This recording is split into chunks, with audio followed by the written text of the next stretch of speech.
All right, let's get right into it. Welcome to This Explainer. Today, we're unpacking what is easily the most lucrative hidden skill set in the AI job market for 2026. If you want to know where the real value and the biggest career opportunities are heading over the next few years, you are in exactly the right place.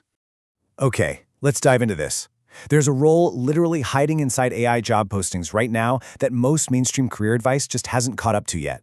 It's not always labeled consistently as its own standalone job title, but make no mistake, organizations are desperately hunting for people who can build agent-based systems. Workflow automation utilizing these agents is absolutely exploding right now. It's one of the fastest-growing skill areas in the entire tech industry. So, here is our structural roadmap for today. We'll hit 1, the hidden AI role, 2, chatbots versus AI agents, 3, the 4 essential steps, 4, building a standout portfolio, 5, acing the agent interview, and 6, the future AI baseline. Let's keep moving. Starting with Section 1, the hidden AI role, defining the Agentic AI Engineer. Look, we all know companies spent 2023 and 2024 heavily experimenting with basic AI and simple prompt-based tools. But by 2026, that novelty phase is completely over. Now the intense pressure is entirely on connecting language models to real internal data and cloud platforms for actual business ROI.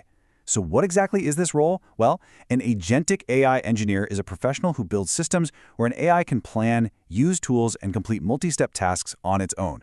The catch is that this requires a really rare combination of skills. You absolutely need solid Python fluency because the frameworks you'll use are all Python-based, mixed with a deep theoretical understanding of LLM mechanics. We're talking token limits, context windows, and knowing exactly why models hallucinate. Most software engineers just don't know the LLM theory deeply, and most AI learners don't know the software engineering. Bridging that gap is exactly what makes this skill set so incredibly valuable. Section 2, chatbots versus AI agents. Let's break down the concrete difference. And this brilliantly illustrates the core difference, because to truly grasp this, we have to ignore the buzzwords for a second and look at the actual problem being solved. Think about a chatbot. You ask, what is our Q3 revenue? And it answers one single question based on what it already knows. Boom, done. But an agent? You tell it, pull Q3 revenue, compare it to Q2, flag any anomalies, and draft a summary. The agent looks at that massive goal, breaks it into sequential steps, calls external tools to pull data, evaluates its own results, and loops through the whole process before giving you a final answer. That massive gap in capability, that is where the real engineering happens. All right, moving to Section 3, the 4 essential steps. This is our masterclass blueprint. For this part, I'm going to assume you've already got that baseline Python and LLM fluency we just talked about. So, here is the rule of 4.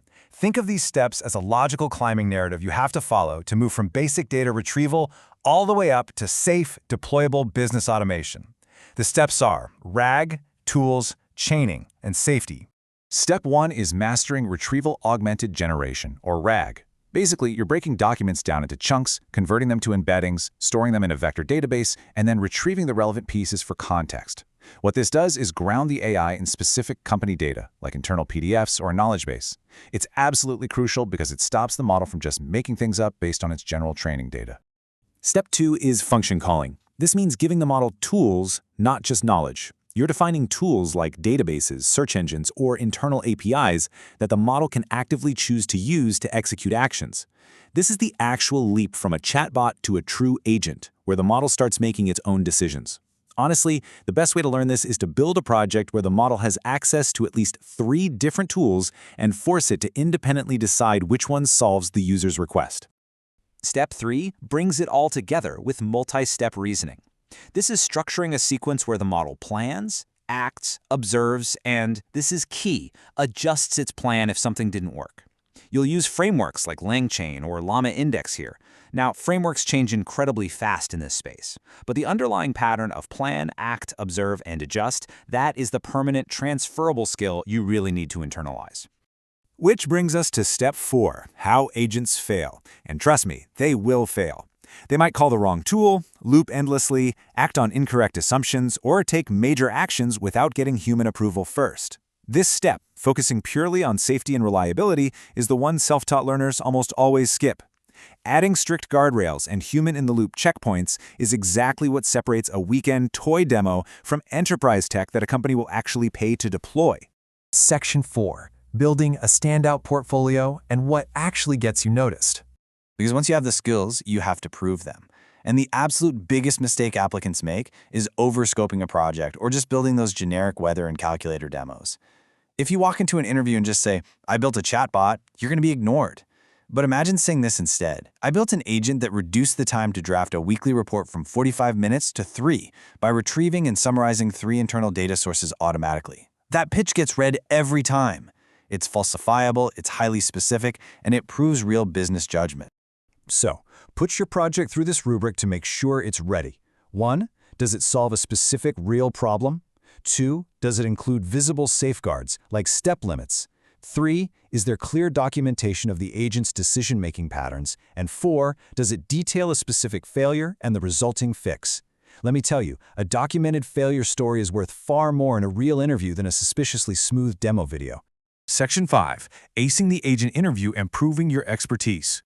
Now, what's really interesting about this slide is how these interview questions map straight to reliability. A real day in the life of this role is mostly checking logs, refining prompts, and debugging weird behavior. Interviewers want to see how you handle edge cases, not just the happy path. If they ask how to prevent infinite loops, they're testing your knowledge of failure modes. Asking about an inappropriate email, test your safety and human-in-the-loop design. Asking how you evaluate performance, test your measurement rigor. And if they ask you to compare RAG versus an agent, they're testing your judgment on complexity. They want to know if you can recognize when a simpler retrieval system is a safer, better choice.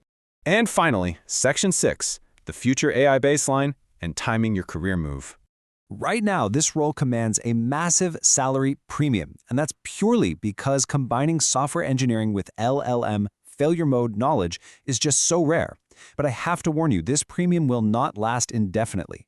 You have a window of about 12 to 18 months. As more engineers build these skills, this is going to transition from a highly specialized title into a baseline expectation. Think about how cloud computing went from a rare specialty to something everybody is just expected to know. Agentic AI is on that exact same trajectory. So let's summarize the core takeaway here. Your path is clear. Master RAG, add tool calling, chain your steps, and meticulously build safety. If you nail those 4 steps, build one highly specific project, and grab this strategic advantage right now, you are setting yourself up for incredible success. Which leaves us with this final thought. Are you going to build the skills to automate the workflow today, or wait until it becomes a baseline expectation tomorrow? The opportunity is right in front of you. If this explainer helped clarify where the field is heading, please subscribe to Uplatz and let me know in the comments if you want a full hands-on explainer walking through an agent project step by step. Thanks for watching.